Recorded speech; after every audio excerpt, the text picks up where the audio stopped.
gave him a wonderful idea. He said this: watching Hard Knocks, incredible show, man. Every time I watch, I wish we had that as well, just for training camp preseason, too.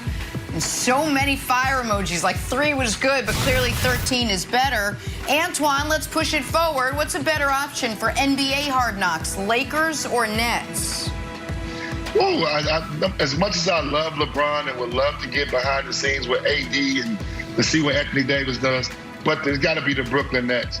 With those 3 personalities, I think it'll be an unbelievable Hard Knocks, because we don't really know Kevin Durant.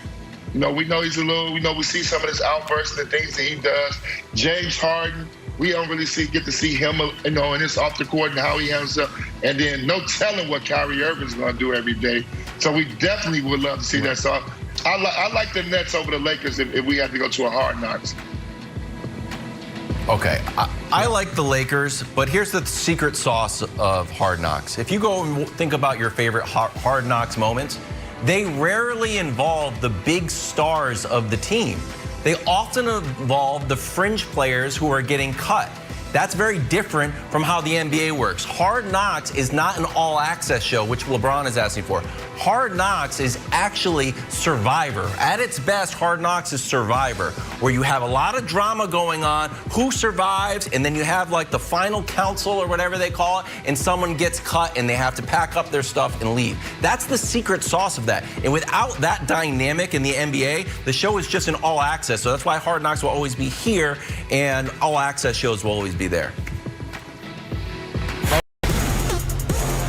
First things first, back here with NBA champ Antoine Walker. Twan, we're talking some Dame Lillard this morning because Dame Lillard did some talking yesterday following an offseason full of trade speculation where he's been pretty vocal about his commitment to Portland. He said this on Instagram Live: I'm not leaving Portland, not right now at least.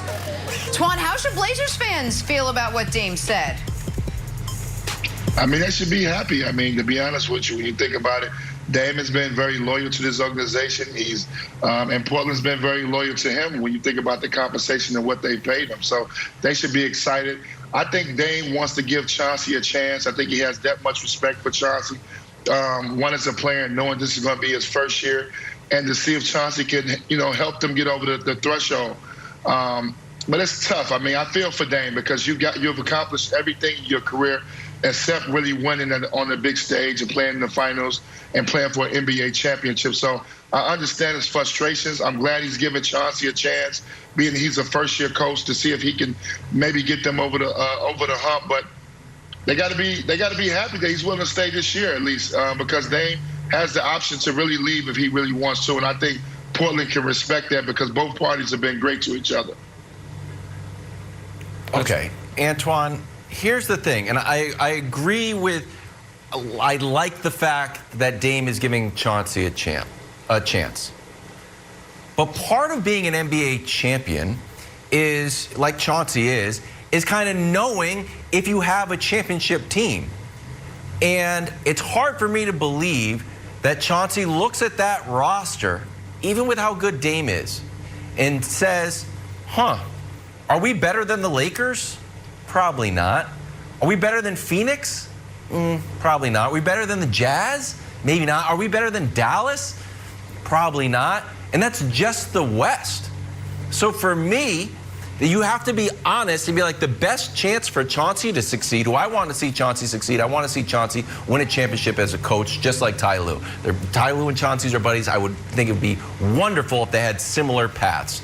Player championship, coaching championship.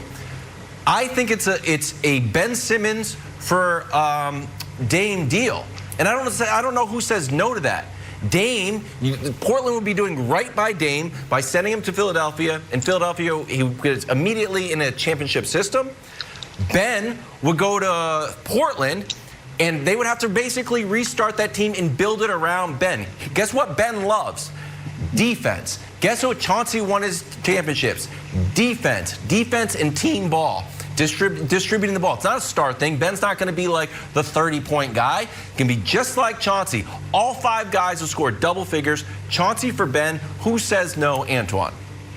Not Chauncey for Ben. Well, Don't trade Chauncey for Ben. Sorry, Dame for Ben. John, don't trade the coach for a player. Chauncey for Ben. Kev, I understand what you're saying, but I don't really, if the way the Eastern Conference is right now and the way Philly's constructed, I don't think going to Philly gets him into championship conversation.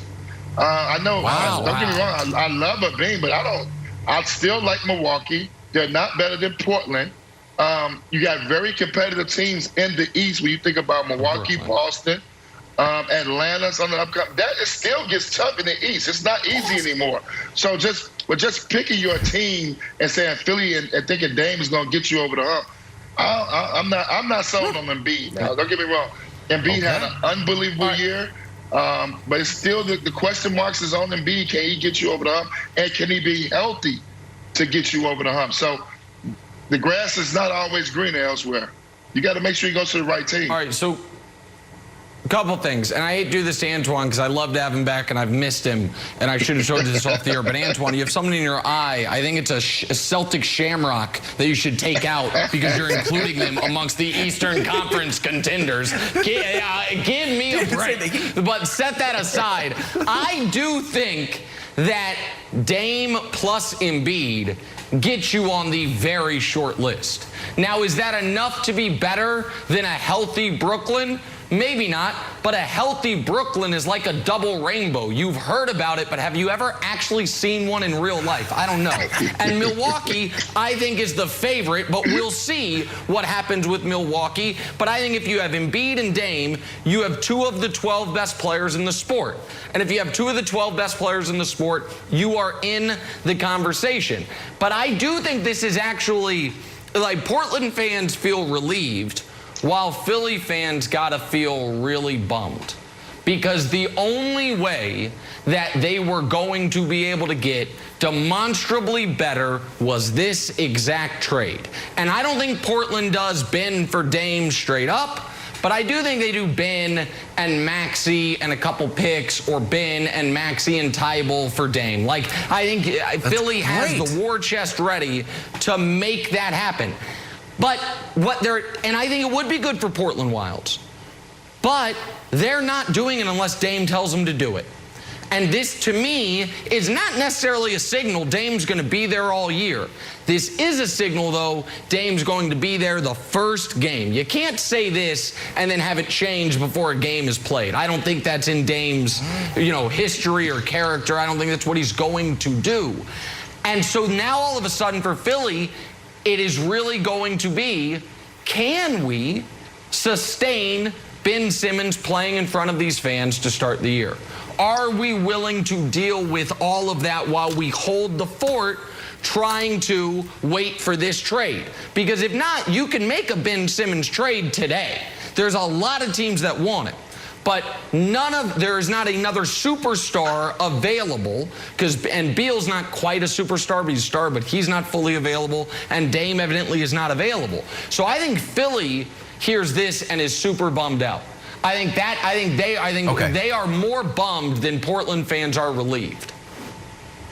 So Philly fans have been nothing but supportive of Ben. He misses his first free throw, they cheer him on. He misses his second free throw, they still cheer him on. He shoots a brick from three when he occasionally took one. They would cheer, make or miss.